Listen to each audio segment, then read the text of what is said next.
Asatoma sadgamaya tamasoma jyotirgamaya mrityorma amritam gamaya. Om Shanti Shanti Shanti. We will commence with our study of Dakshinamurti Stotram, and as we discussed yesterday, it is the gist of Advaita Vedanta in 10 verses. So today we will start with the third verse.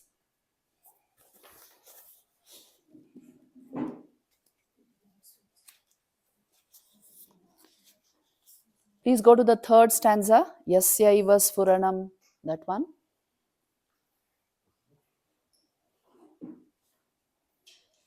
Yasyaiva Sfuranam Sadatmakamasat Asat Kalparthakam Bhasate Sakshat Tattvamasiti Vedavachasa Yo Bodhayatyashritan Yat Sakshat Karanad Bhavenna Punara Vrittim Bhavambho Nidho Tasmai Shri Gurumurtaye Namaidam Shri Dakshiṇāmūrtaye.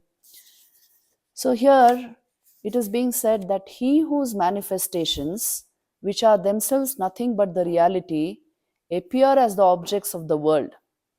He who imparts to those who have surrendered to him direct enlightenment through the commandment of the Vedas, that thou art, and after the direct experience of which there is no more any return to the ocean of worldly existence, to him the divine teacher, Sri Dakshinamurti, is this prostration. So one who gives knowledge just like that in a flash, he is the Guru, Dakshinamurti. See, please notice each word is very important. Yasya eva sfuranam sadatmakam, which means he whose manifestation is nothing but Sat. Sfuran is a very important word. Actually, it means the, not exactly manifestation, but the scintillation of awareness which you feel. That is called Sfuran. The sense of being, I, without an object. That is actually called Sfuran. The primary experience of this knowledge comes in the form of Sfuran. A sense of being without any kind of definition, without any kind of objective basis to it. Just pure being. So his Sfuran, as it were, manifests as this world. The world of objects. And so it is nothing but the Sat, the reality. And Asat Kalparthakam Bhasate. It appears as what is Asat also. Asat means, see, as I told you, the appearance of the ornament is considered Asat in Advaita. Gold is the Sat. Both of them can appear. You can have gold and the ornament. But it doesn't mean it's not there. It means it has no independent existence as an ornament. It is nothing but gold in a particular form. So also this world appears, not that it does not appear, but it has no independent existence as an object apart from the self. Is this making sense? Because we are using objective examples and you are trying to correlate somehow, you may find a little confusion. All that they are trying to say is everything is a manifestation in your awareness. And its actual content is your awareness, not what it appears to be. But the objects are there around you. So asat kalparthakam bhasate. The appearance of, see, it's a perception at a very high level. It's a perception at a supremely high level. That is why this kind of language is coming out. We are at the normal level. All of reality that we see is 3-dimensional, isn't it? Suppose you entered a 11-dimensional reality. Let's go to Hollywood. They make you feel all that, isn't it? Suppose they made you enter into a 11-dimensional reality. How would you see everything?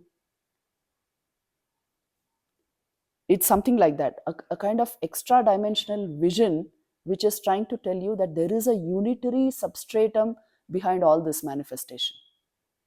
And it is nothing but yourself. It is nothing but Brahman.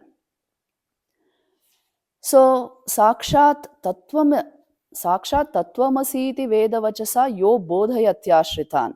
And Dakshinamurti makes you realize this truth through Tattvamasi, through the great Mahavakya of Vedant. It's from the Chandogya Upanishad. Tattvamasi is repeated 9 times in Chandogya Upanishad. That thou art, through such a teaching. What is that there? Brahman. And thou is you the Atman. Not you the persona. That Brahman verily the Atman is. That's the teaching. So when it comes from his mouth, from that elevated, high state of awareness, it transforms our knowledge. There's a transformation in our own consciousness, and we are able to realize the truth of Vedanta. This is what he's saying. So you see, this Tattvamasi, these Mahavakyas, there's something more to this than appears to the eye, which you should know. How is it that when the Guru says it, it produces the necessary effect on the minds of the disciple? Please remember, Vedanta is the only Shabda Praman for this knowledge. Only through Vedantic Mahavakyas and the knowledge of Vedanta, through the mouth of the Guru, this knowledge can be gained. There's no other way. Every other science will tell you the object is real. Self is concept. Yes, modern materialistic science will tell you this. It's just the opposite stand. Science functions opposite to Vedanta in many ways. Vedanta will say the world is unreal because it can be seen. There's a over-mediated effort of so many objects, and that is why you see the world. Have you heard of this? Prapancha is mithya drishyatvat, Shankaracharya will say. Because it is heavily mediated knowledge, you require the aid of light. It has to fall on your eyes, it has to go to your brain, everything should be in working order. Then somehow you get a picture of the world. Heavily mediated knowledge, so many factors are involved. But aparokshanubhuti is unmediated. Self-knowledge doesn't require any mediation. Directly you know the nature of the pure eye sense. So he calls this unreal. Prapancha mithya drishyatvat. And science will say this is real because you can see it. Isn't it? The stand of science is this. It's real because you can see it. Vedanta says it's unreal because you can see it. So many times you will find such contradictions between the two, contradictory statements. All that they are trying to say is the methodology is different. Vedanta is unmediated knowledge, which comes as a flash of insight when the entire equipment is turned within. Science believes in the data provided by the senses. If you are able to see it, then it's true. Anything which you can't see is not true. That's why even mind sciences are delegated, given secondary importance, because you can't see mind, not to speak of consciousness. So the standpoints are different because the methodology is different. If you are a real seeker, you will respect every methodology and go along. Because after all, it's an effort to know the truth. Every method is valid. Only it applies to a certain part of reality, that's all. The scientific method applies to objective world, to objects. And Vedanta applies to the subject, the Vedantic method. And you can't apply this method for that purpose and that method for this purpose. Am I right? This is how we have to learn to respect both the sciences. See, we are today trying to find an interface between these two. The fundamental objective is different. The goal is different. Here you are studying an object. There you are studying the subject. Here the methodology is outward bound, sense data being collected and interpreted. There it's not object bound at all. So you shut down you close the senses to gather information there. So when you have such difference in methodologies, you learn to see every science, give it its respect, And then that's the only way you can proceed towards. When we are trying to find an interface, you know where you can find an interface? In the ultimate state. Consciousness contributes to finding a basis to all other fundamental sciences. Because without consciousness, what science can you do? So there you will find interfaces, but not before that. Before that, there will be difference. And we should respect all difference. Variety is the sign of life, isn't it? Different methods will give you different type of knowledge, which is to be respected. So this Tattvamasi, it's a Mahavakya from the Upanishad, which gives you direct knowledge of Brahman. How does it do that? See, this is important for us. It's called Mahavakya Vishleshan. How exactly the Mahavakya works? You know, there are 4 Mahavakyas in 4 Upanishads, in the 4 Vedas. Do you know? Have you heard of it? You guys watch the videos, so you must be knowing. So the first is Aham Brahmasmi, then you have Tattvamasi, then you have Ayam Atma Brahma and Prajnanam Brahma. They all mean the same thing. The Atman is verily Brahman. My consciousness is the consciousness of God. They are not different. In consciousness, there are no differences. It's the same thing. They all mean the same thing. They are from the 4 Vedas. But for them to become fruitful, to become the means for realization, they must be heard from a realized guru. Because how it happens, see, I will tell you the mechanism of this realization. How does it's actually a big chapter. It can take a few classes to go into it, but I will make it as brief as possible. See, there are 3 ways in which these things work. 3 methods used. Whenever we are using any word in the Vedas or the Upanishads, there is an obvious meaning to it and there is an implied meaning to it. When the meaning is not very obvious, you take the implied meaning. Now, even for words like tat, tvam, tat actually indicates Brahman. So when the direct meaning is not obvious, you are going to take the implied meaning. Then, so the implied meaning, they are called lakshanas. You must have heard of this. There are many types of this ways to derive the implied meaning also. Okay, it's called lakshartha, which means I don't know how to put it in English, but there is this jahad lakshana, ajahad lakshana, and jahad ajahad lakshana, which means to say how exactly would you interpret a sentence in the Vedas. Sometimes, like they are giving us examples here, you see, the village on the Ganga. There's a obvious meaning of the word Ganga is the river, but that is renounced to mean the house is on the bank of the river Ganga. The word bank is not there in the sentence. Okay, so they are adding a word. This is known as Jahad Lakshana. It implies the house is on the bank of the river Ganga. Ajahad Lakshana means, suppose there's a sentence like, oh, the white one is running. Now, here you are adding, it means to say horses are running and a white horse is running. Okay, so here you are adding something to the statement in order to arrive at the correct meaning indicated by the statement. It is Ajahad Lakshana. There is Jahad Ajahad Lakshana also, which means you remove some part of a sentence to give it meaning. So it is also called Bhaga Tyaga Lakshana, because one part you are removing. So when it comes to now Atman, Brahman and Atman, Tattvamasi. See, Tat, I told you Tat indicates Brahman. Or Ishvara, you know what is the definition of Ishvara in Vedanta?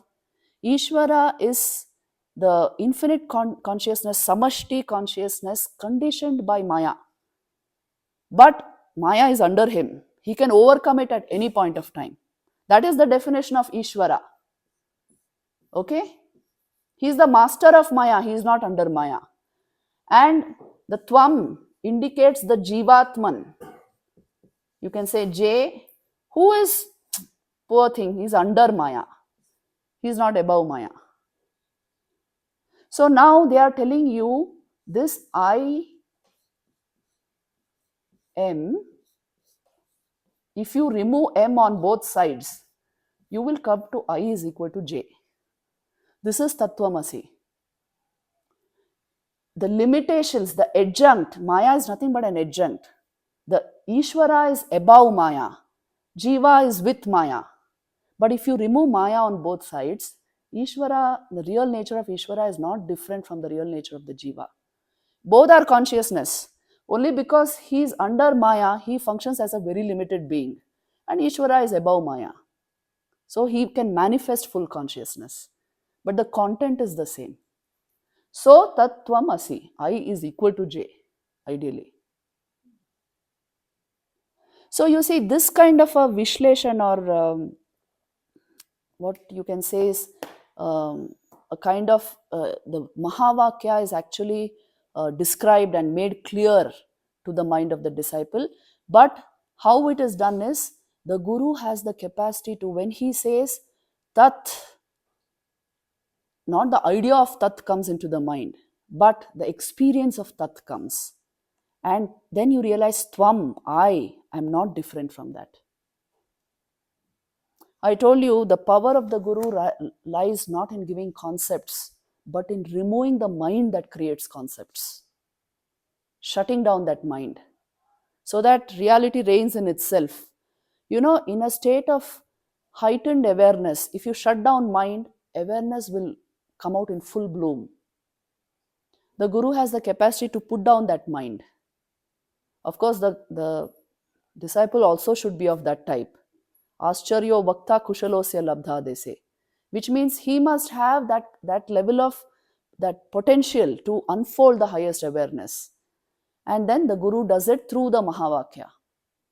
So just listening to the Mahavakya used to suffice for all these disciples. You see, here also the teaching is entirely through silence. Not even the Mahavakya is used. No other form of initiation is being used. And yet he produces the knowledge. He invokes that knowledge in the minds of the, you can't say in the mind even, in the heart of the disciple. The disciples get completely enlightened just by his proximity, sitting in his presence. So this is a totally different thing. It may appear mystical from our standpoint, but it is direct knowledge. And it is possible. In a classroom also you can see a powerful mind will control a weak mind. Whatever a powerful mind wants to sow into a weak mind, it will do that just by the power of his mind. Haven't you seen powerful teachers? They can do that. So this is the highest level of teaching. It is transmitted through the Mahavakya like this. So this much you should know. I don't want to go into the very details of this process, the Mahavakya Vishleshan, because the power of the Guru is instantaneous. He does not have to take you through a logical process to help you arrive at the truth. Remember, all the logic and reasoning we will use is only to remove other concepts from your mind, but not to generate knowledge. Knowledge, what we are calling knowledge here, Brahma Vidya, unfolds by itself because it is your real nature. You are using all the discussion and reasoning and this Mahavakya only to remove what you are not. Is this making sense? The wrong identification is being removed. Right identification doesn't have to be given. It will manifest itself once the wrong identity is removed. So this is all that is being done. And in the Guru's presence, this happens instantaneously. I can tell you that in the presence of very spiritual people, the mind will calm down by itself without effort. Do you know the story of that yogi, which is quite famous? See, I'll tell you a story which will illustrate this. There was a king who did not believe in saints and sages. He did not believe in spirituality at all, because he said, well, what are they doing simply sitting? And how does it contribute to our society? So one of his courtiers said, well, it's not that. It's not just that they are sitting. They are doing something which contributes hugely to this society. Then the king said, well, prove yourself to me. So one day the courtier took him to into a forest. In those days, the rishis would live in the forest, and to the hermitage of a great sage who was in a samadhi-like state, deeply absorbed in his meditation. He was sitting under a tree, and the king and his entourage, his part of his army also was there. This minister was there. So they all came and sat around this sage. And the king asked him, "Why you brought me here?" And he said, "You just watch him." Then, as the king sat staring at the sage, he suddenly found his mind calming down. All that feverish activity in the mind of a king, an administrator, slowly coming to rest. Then, as the sage entered the state of samadhi, the king found that his own mind has got stilled. And yet he is fully aware. Remember, this is the process of yoga. Full awareness, no thought process. If you can manufacture this, you will go into yoga. The state of yoga, yoga samsiddhi, what is called. The Purusha alone reigns means this: you are fully aware in that state, but without a thought process to carry you away. No thoughts. So he suddenly found such deep happiness and bliss welling up from within him, but no thought process and full awareness is there. He thought, what kind of magical state is this? This chap must be a hypnotist. This guy, something he is doing to me. And then he sat and soaked in that experience of deep peace and bliss. And he saw all his men were in the same state. After a long time, that sage's mind moved. It means he came out of samadhi. And immediately thoughts started appearing in this one's mind also, the king's mind. And then the normal activity, the normal passion and anger and ego, everything kicked in. And then the sage quietly opened his eyes. And then the king immediately asked, "What did you do?" I experienced a very calm and peaceful, very blissful state. What did you do? The sage's attendant told him, "He only put down your mind. He didn't instill any knowledge into you. He put down your confused mind. What you actually are came to the forefront." See, this is yoga. This is a possibility with each one of us. We have not learned to culture mind. Our entire education, you see how it's going. We have not learned to culture mind. The essential sanskars to control mind and draw out this level of conscious experience, complete awareness, it's not part of our educational training at all. In fact, it's a fantastic concept with people that something like this can happen. But this has been the normal state of spiritual people. Please see, they are usually very calm and absorbed deep within themselves, very controlled. And they radiate what they feel also, isn't it?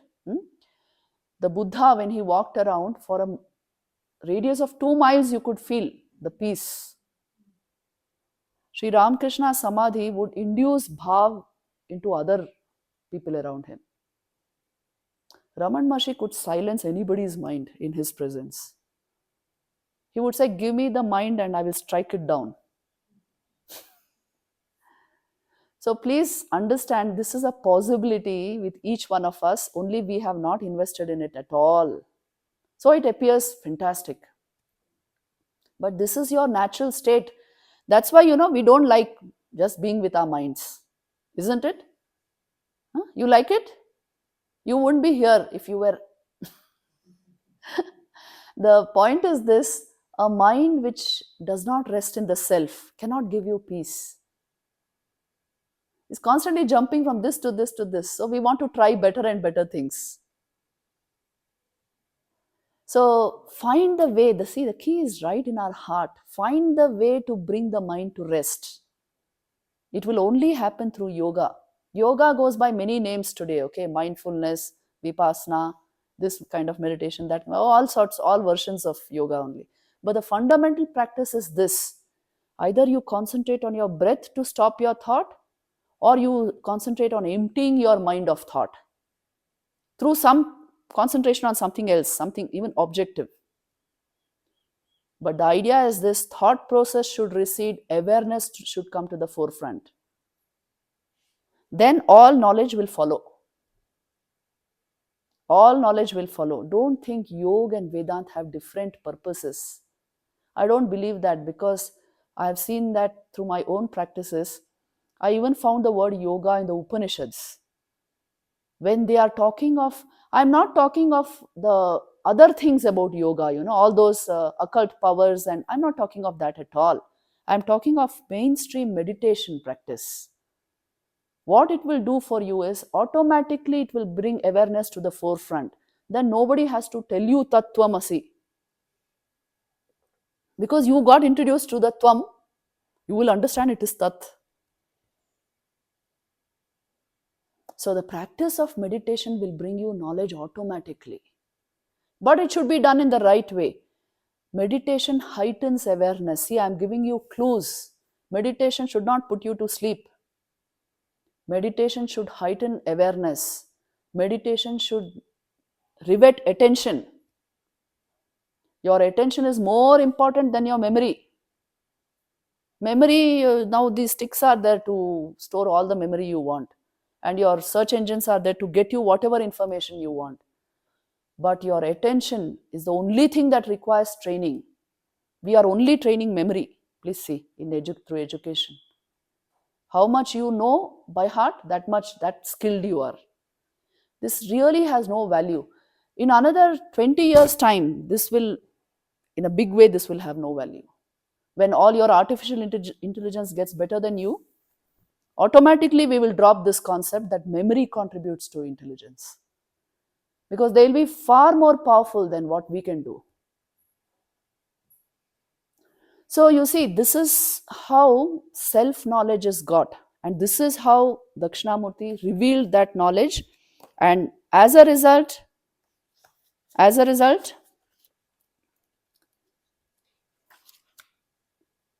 Yat sakshat karanat bhavenna punaravrittim bhavambonidho. So one does not have to come back into the ocean of worldly existence, transmigratory existence.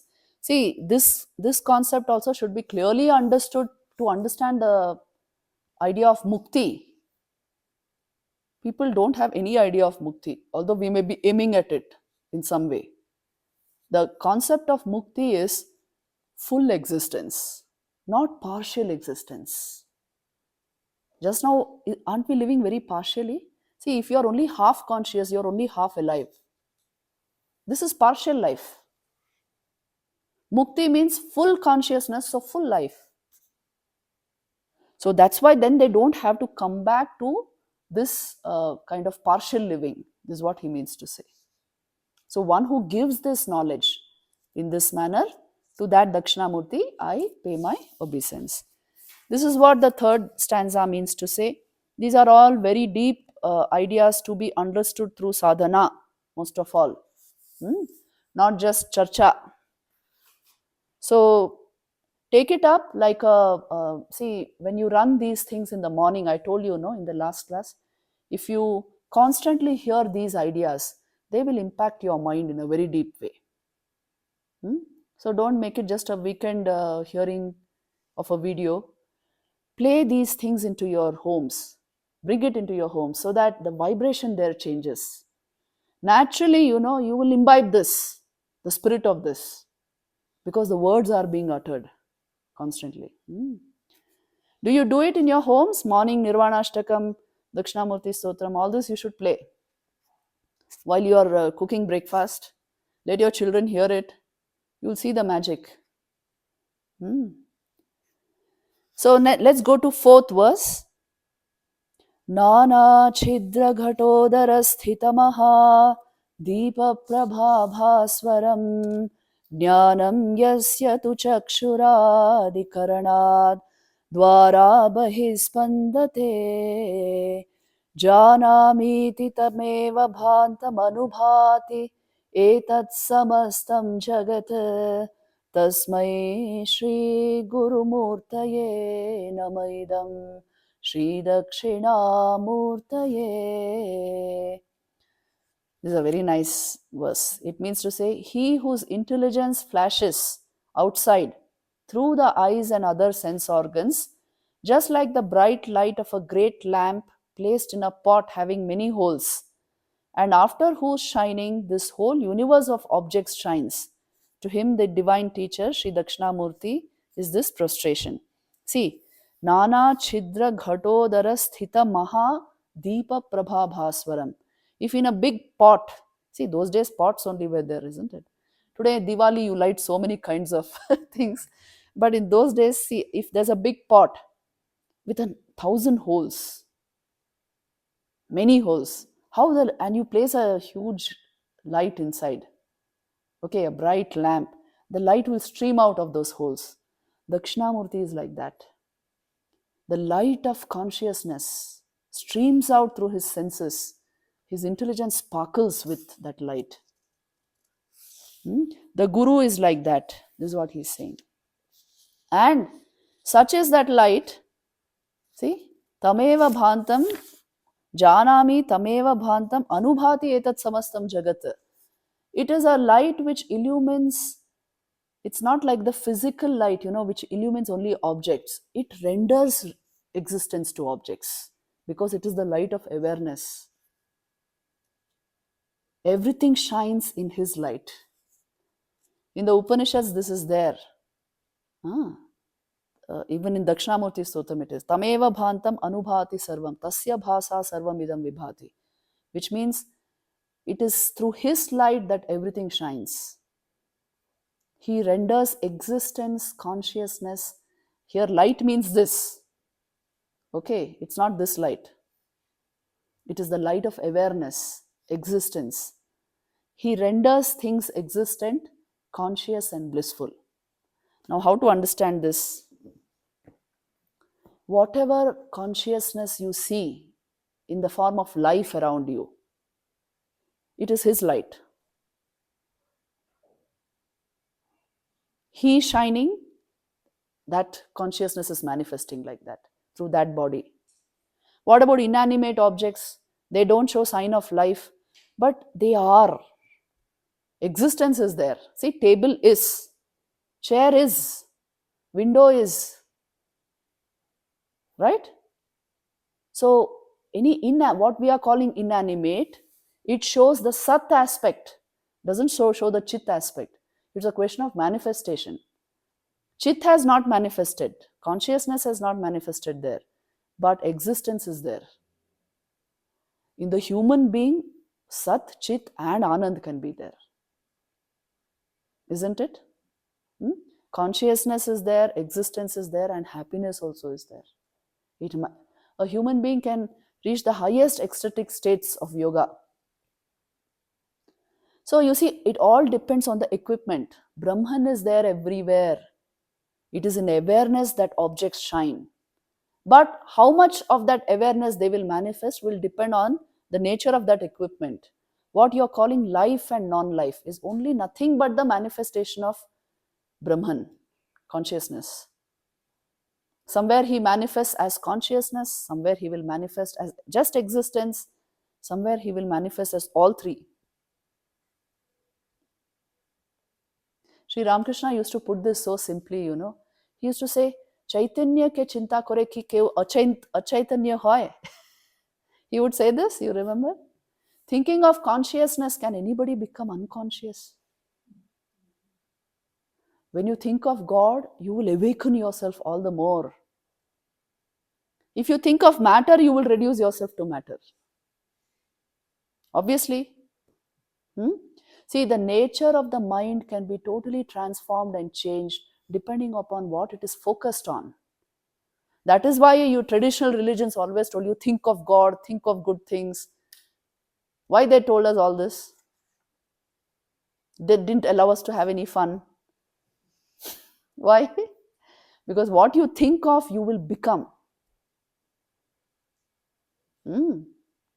So everything has meaning if it is understood like this, isn't it? Vedanta is the, you can say, psycho-spiritual truth behind every religion. The psycho-spiritual framework behind the religion is the science of consciousness. And everything becomes valid and understandable because of this. So this is how Dakshinamurti is. He's radiating light, and in his light everything shines and exists due to him. This is the meaning. You can also understand it in a different way, See, I'll give you, I'll tell you how we actually explain it in IIT and all that. Every object is an object in your awareness, isn't it? Apart from your awareness, do you know what is there? Can you say what is there? Now, see, yesterday we saw the full moon. The full moon is the full moon in human consciousness. I'm making a grand statement. Now, you must challenge me. Well, if I am not there, won't the moon be there? This is what Einstein challenged Rabindranath Tagore, in 1930s. This argument took place. What do you mean to say? If I am not there, wouldn't the moon be there? Wouldn't it be still be there? It's not that I contribute to its existence. And then Rabindranath Tagore said, it's not that, it's in human awareness that it is seen as a moon. It is through your equipment that it is perceived as a moon. Do you know the owl perceives it differently? The small creatures there, the insects perceive it quite differently. This simple tree, for me it's a green tree. For the cat it's a grey tree. So is it green or grey? We are perceiving according to what equipment we are laden with, through the power of our sense organs, through the interpretation of our mind. And in your awareness it is perceived. If your awareness was not there, you would not know what is there. Tameva bhantam anubhati sarvam. Everything shines in your awareness. Your awareness contributes to the existence of a thing as it is seen. Are you getting it? Now, suppose I had ultraviolet radiation, ability to catch ultraviolet radiation. You think the moon would appear like that? The moon or the sun? Or infrared radiation or radio waves? I would see the whole cosmos very differently. Which means what? My capacity, my ability to perceive decides the object of my perception. Fantastic, no? And we are giving objective reality to things. We think moon is there, so I am seeing it. No. You are there, so the moon appears to be as it is appearing. Is it right? No, don't be hazy about this. If you have any confusion, you ask it. Oh, okay, question answer is at the end. At the end, you can ask me. But the point is this, I am seeing what I am seeing because I am the way I am. This is to be digested. This is a hard nut to crack. But this is the fact of human life and perception. If I was laden with different equipment, my perception of things would be very different. So there is no fixed thing out there which is like that only. No such thing. I am perceiving as much of reality as I can according to my senses and mind. If I develop an extra sense, and there are people who have done that, isn't it? A whole lot of people have NDE, near-death experiences and all this, and they see a whole lot of things which you and I cannot see. People see all kinds of beings around which you and I are not seeing. There are some people who are sensitive to some things beyond the visible range of light. They see quite differently. So this only shows that perception depends on the instrument of perception. How much I am able to perceive, that chunk of reality alone I see. And I'm thinking it's the ultimate reality. So we must change our ways of looking at things. This is what they are telling. That's all. There is much more to to the heaven and earth than is seen by the eye. Who said this? Milton. Yes. So this is the fourth. We'll go to the fifth one. These are all very nice, profound stanzas. We can go on discussing for a long time, but the essentials we will cover. See, come to stanza number 5. Deham pranapamindriyaanyaphi chalam buddhim cha shunyam viduho sribalanjadhajadopamastvahamiति bhranta bhrisham vadinaha maya shakti vilasa kalpitamaha vyamoha samharine tasmai shri gurumurtaye namaidam Shri Dakshiṇāmūrtaye. He who removes all the terrible misconceptions created by the deluding play of Maya in those who are intellectually innocent, like a woman, a child, the blind, or an idiot, and who consider the reality as their body, or their pran, or their senses, or their ever changing intellect, or as a mere void, and through error declare them to be the only reality. To him, the divine teacher, Sri Dakshinamurti, is this prostration. So you see, those who are intellectually deficient consider themselves to be only the body. That's what they are saying. Yes? And the samples also are given here. See, why they use the word woman and all that is that time, you see, 8th century India, very little education and freedom given to women. All this was there, no? So that contemporary kind of phrase he has used. The point is this: anybody who's identified with the body will reduce his intelligence automatically. Once you get identified with something, you compromise on your intelligence. Why? The light of awareness will get blocked. Identity will assume importance. And a whole lot of people are proving the truth of this also. So why I'm saying this is, it is a fact that once identity kicks in big way, your intelligence will lose its sparkle. You will be working towards the identity and not towards your intelligence. And all this group does that. You see children also, blind, idiots, anybody who's identified with the body,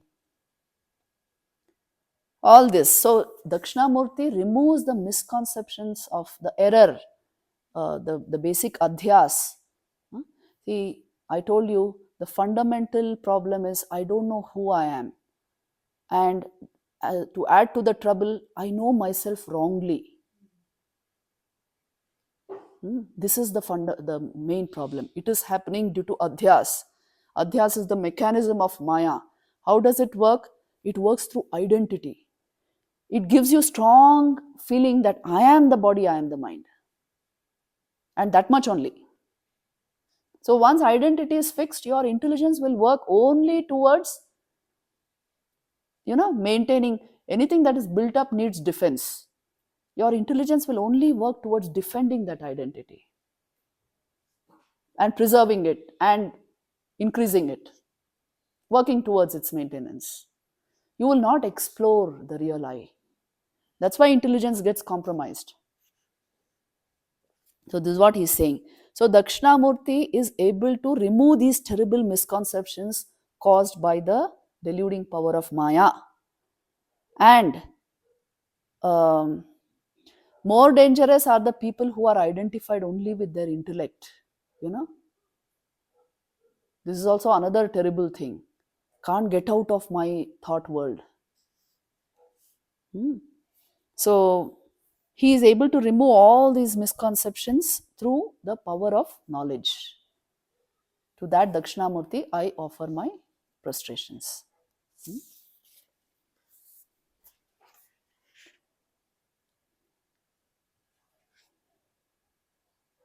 This entire group, you can say, is the Charvak group of philosophers, pure materialists. They did not believe in any knowledge outside of the senses. They had a famous anthem, a kind of saying, you can say, Yavad jivet sukham jivet. R- uh, Rinam kritva ghritam pibet. Do rina, go into debt, but have ghee every day. Live like that. And don't bother about God, soul, and all these philosophies, and don't bother about that.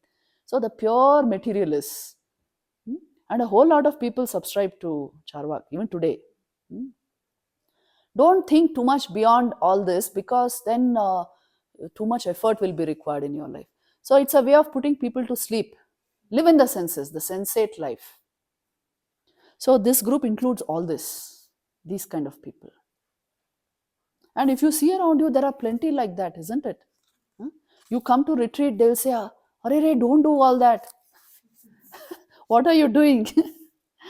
So what to do? Let's go into the next one, sixth stanza. Rahu grasta divakarendu sadrisho. राहुग्रस्त दिवाकरेन्दु सदृशो माया समाच्छादनात् सन्मात्र करणोपसंहरणतो यो भूत् सुषुप्त पुमान् प्रागत् स्वाप्समिति प्रबोध समये य प्रत्यभिज्ञायते तस्मै श्री गुरुमूर्तये नम इदम् Shri Dakṣiṇāmūrtaye. On folding up of all the functions of the senses, he who enters into a state of deep sleep and becomes their existence alone, veiled in Maya, like the sun or the moon during eclipse, and who on waking remembers to have slept, to him the divine teacher, Sri Dakshinamurti, is this prostration. Now, this is not easy to understand. I'll tell you what it means. Have you studied the Mandukya Upanishad? See, if you want to grasp the meaning of this, a little of that knowledge is required. What they are trying to say is, in the Mandukya Upanishad, they are analyzing your three states of everyday experience. Three states of, what are your states of everyday experience? Jagrat, Swapna, and Sushupti. You see, this is the only piece of literature which is analyzing all three states, okay? Not just the waking state experiences. So the waking state, dream state, and deep sleep state. Now, waking state, your senses are fully active, your mind also is active. You are functioning as the waker. Dream state, your senses are closed, but mind is active. Subconscious mind especially is active and spinning up your dreams. Okay, but in the dream, you don't doubt the dream. Dream is waking state to the dreamer. Am I right? Huh? You are absolutely sure of the dream happening in front of you, but you have cooked it up. You have spun it. It's entirely your making. Isn't it? See how we make up our dreams and believe absolutely in them during the dream. Huh? Suppose in the dream you went to Nainital and you are gone on the lake. It will all appear so real, as if there's the object in front of you. But actually, it's all the making of your mind. That is why they say, what is the proof this is not a dream? Because the dream state, exactly like the waking state you are experiencing. Dream becomes dream only when you wake up. Until then, you are experiencing it as the waking state. That's the magic of the dream. So it's all the doing of your mind. Your mind is capable of this, creating an alternate reality and absolutely believing in it. Although nothing exists, actually. So this is the dream state. And deep sleep state, what happens in deep sleep? Actually speaking, neither the senses are active nor the mind is active. Mind has shut down. But still you have the experience of restfulness and happiness. Can you do without deep sleep? You can't do. Now, who experienced that? If your mind itself had shut down, how did you get that experience? Which means there is some level of subliminal consciousness, or what we are calling I, persists even in the state of deep sleep. So there is an I running through waking, dream, and deep sleep state, which is neither the waker, dreamer, nor deep sleeper. There's a level of consciousness that is able to give data about all three states. One invariable running through three variables. See, this is the logic of Mandukya Upanishad. It's called Anvay Vyatireki Yukti, which means identifying the invariable in the midst of the variables. And so the invariable is permanent, not the variables. You, as the waker, dreamer, and deep sleeper, are changing. But the self, which is able to give data about the waking state, dream state, and deep sleep state, does not change. Otherwise, how are you able to say about all these three states? So this is the meaning of the Mandukya Upanishad, that there is a self which runs as a continuum through all the experiences of life. But you are so involved in the experiences, you don't acknowledge the self. That's all. There is an invariable running through the variables. So this is what the Mandukya Upanishad is saying. Now, from the standpoint of the awakened one, there are only two states. There is dream or there is full awakening. Waking, dream, and deep sleep all fall under dream for the jnani. Yes, only the state of turiya, that fourth state, they call it fourth, it's actually not the fourth, it's the undercurrent of the three states. Only that is the state of enlightenment. So what this hymn is saying is, Dakshinamurti, you see, he will use these very words. Dakshinamurti is in that state who enters into a state of deep sleep and there becomes existence alone, which means he experiences the turiya alone, and not, they don't sleep as we do. Their deep sleep state is not as ours is, because of the level of awareness they have awakened to. Even if you are, a little more aware than normal, you will require lesser sleep. Have you seen this? See, the time when I was doing that Atma Bodh, the classes used to happen at night, 9 to 10, they used to happen in India. So everybody could view them, even the United States and all that. So that night, for a long time, I would not get sleep because we were discussing awareness. Long time I would not get sleep. So I realized, just see, if you even think of awareness, reflect on it, it produces this. Then what to speak of full awakening? So in their experience, they are only in Turiya. They are not in Jagrat, Swapna, Sushupti. This is all dream for them.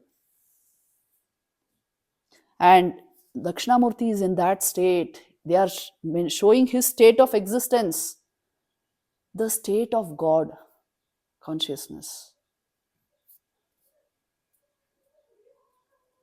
And so then he says, there he becomes existence alone, and like the sun or the moon during an eclipse, he who on waking remembers to have slept.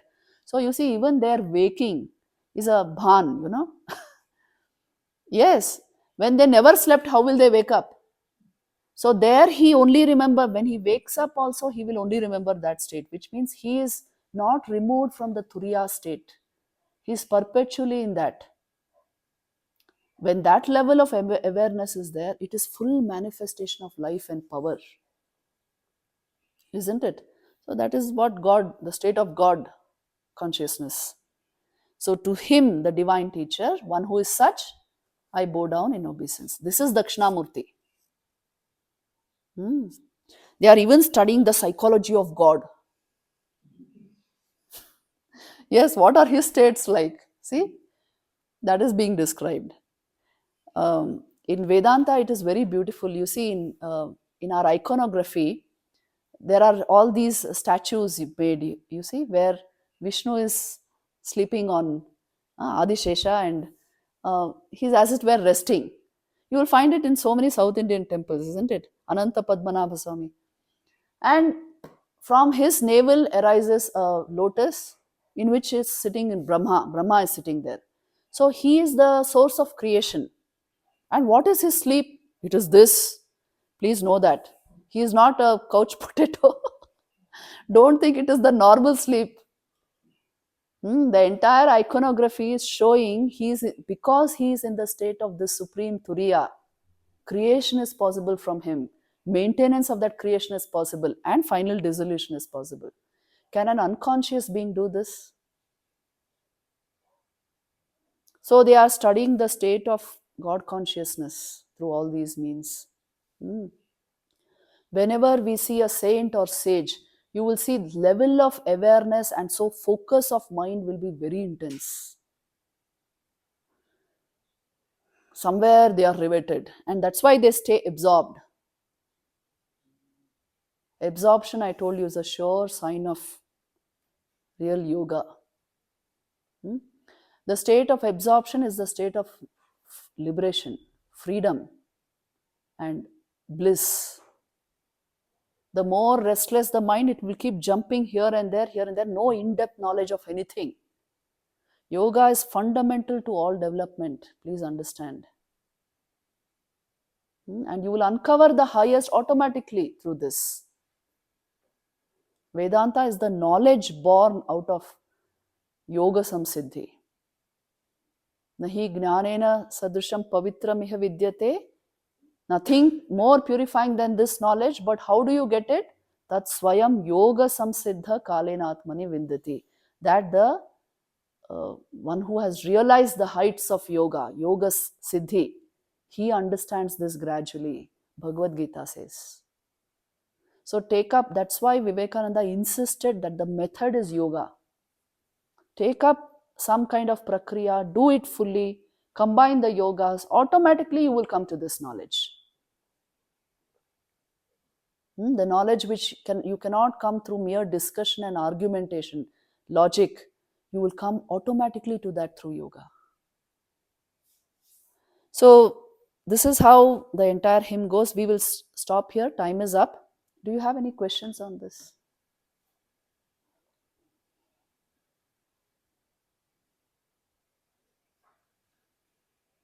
You said identification removes the sparkle of intelligence.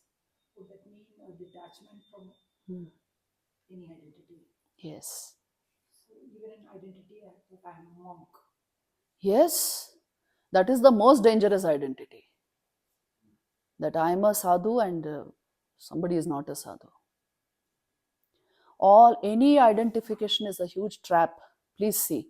Identity itself means your body-mind complex will now, it has got a name. Now it will work towards building that name. It is so meaningless.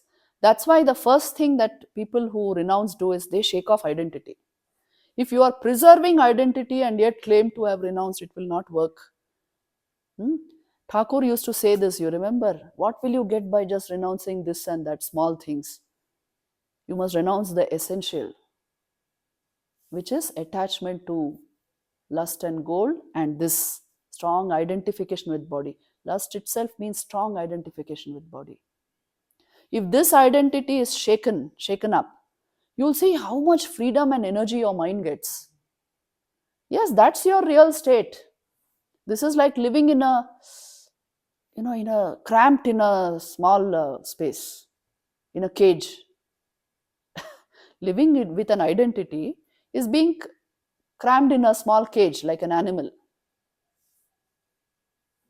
Shake off identity and see, then Vedanta will become very real. I told you, you can pose as anything, but remember you are posing. In the transactional world, you have to act like this and that. Pose as a manager or a whatever. But remember, you are only posing.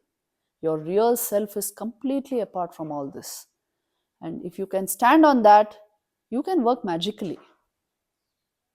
Yes, Didi. One moves from the vyavaharic to the pratibhasic to the paramarthic, and one can work between the three in this world. Yes. In the sense of, as a vyavaharic, as you said, Vyavaharik satta. You have a certain role to play. Yeah. It's a role play. Yeah. And then you go to the ultimate Paramarthik. Paramarthic. Then what is the concept of pratibhasic? That's why many people place pratibhasic first. Yeah, so because it is the reflective awareness, Didi. Means what happens is, you see, in states like dream, Yes. you have a completely different sense of identity, which has no basis in reality. But at the point of the dream, it is absolutely real to you. So that is a kind of not even neither real nor unreal, that state. And paramarthic is your actual existence, your actual reality. So it's not that you progress from one to the other. You just realize that the pratibhasik is unreal, the transactional world is just transactional, that's all, and only the paramarthic is real. So one does move between the two because of the role play. Yes, you Like can in say the that the ego will move between the two. Vyavaharic Yeah. you're playing a role, Hmm. but if one does it as playing a role, Yes. then you won't get stuck in it. Yes, exactly. But how do you quantify that? Quantify what? These three states. These three states. When Actually, you're doing meditation. yeah, he uses the word satta actually in Shankaracharya, which means existence limited to the physical world, the materialistic world. He is calling it as the first stage. Hmm. Existence limited to the dreamlike world is the pratibhasik, and existence, full existence, is paramarthik. So vyavaharik is only a reflection, a shadow of the real thing. This is how he sees it. So see, these are all things for the ego to play with, not for the self. You can pose as this and that, but who's the one who's posing there? The ego, not the self. But at the Vyavaharic level, there are blows that you get have to be impacted with. There are ups and downs. Yeah, Some are drastic. yeah, Then you get affected. yeah. But then one has to be able to recognize that this is Yes, has its limited yes, reality. yes, Reality within that scheme of things. yes, And in that scheme of things, you have to work out that. yes, Whatever ups and downs you have to yes, participate. You can't sort of suddenly say, okay, I'm out of here. yes, So then to shift into that paramarthic level is only through meditation, right? Withdrawal. yes, And that withdrawal is only possible through meditation, because yes. otherwise you will always get sucked into it. Right, right. That's why never give up on spiritual practice, sadhana. Although you know how this knowledge comes is, it comes as a shift in your consciousness. Yeah.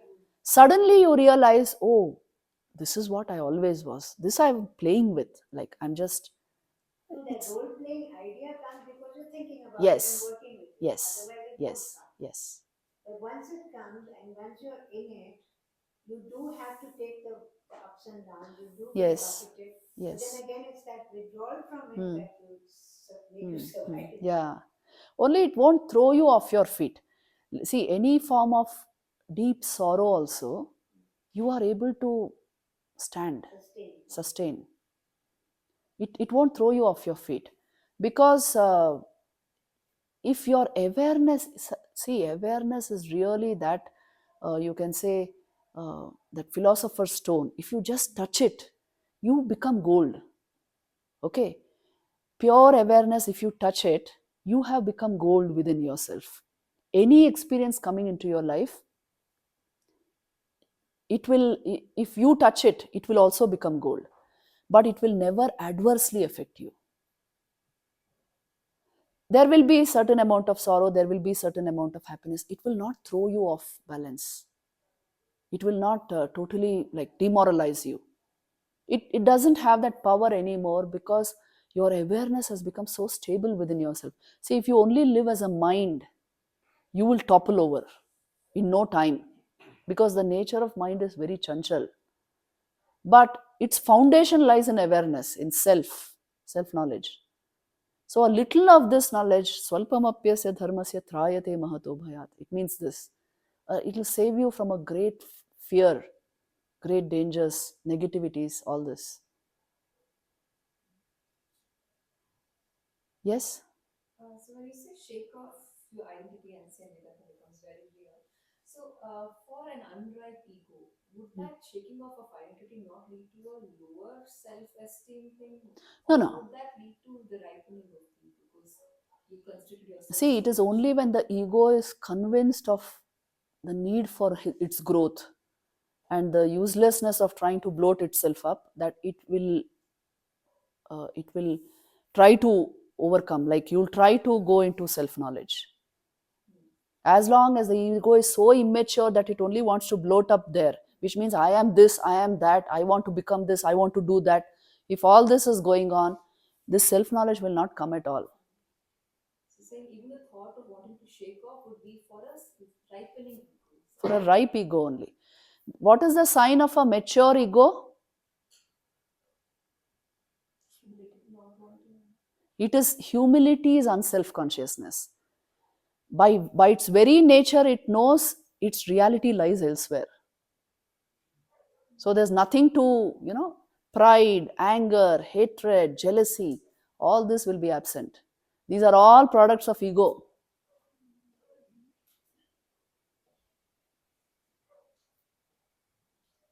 So only silly people do all this, Would Yes. it be fair to say that humility and altruism are kind of the two ideal Yes? places of the mind and purposes? Please repeat. I mean, like humility as Yeah.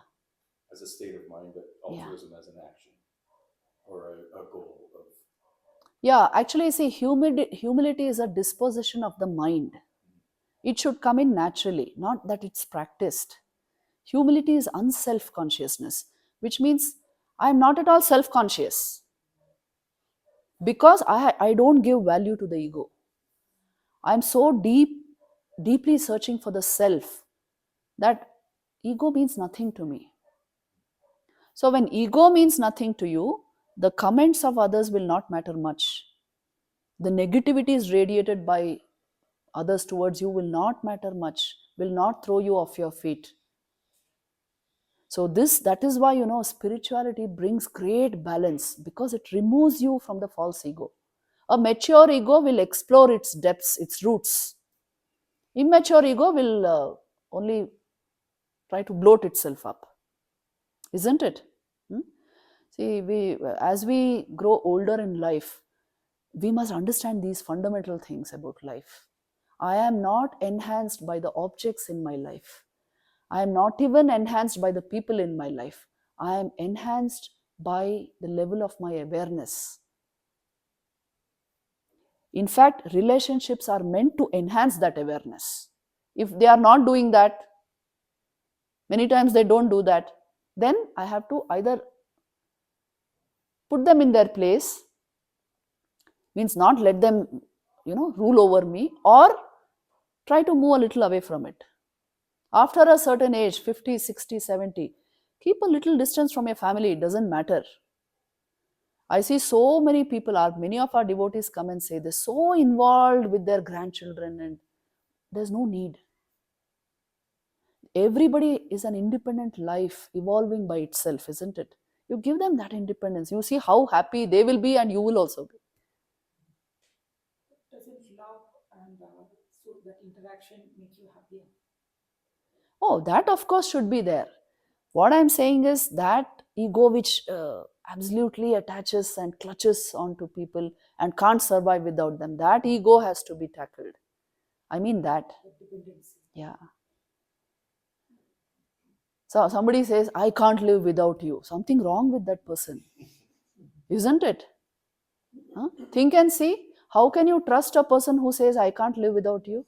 That means he is not balanced by himself. So all these things have to be given up. That's why I say that maturity of ego must come, where I'm fine by myself, but you are welcome to share my joy, but not that I depend on you to be happy. Then I'm undependable if I'm like that, isn't it? So what is the process of meditation for this? Is it some people may say tattvamasi, and some may say start with self-analysis. Not this, not this, not this. What is the process for this awareness? There are different types of meditation, Didi. Actually, you can watch the video all about meditation. There I have outlined a whole lot of processes towards this knowledge.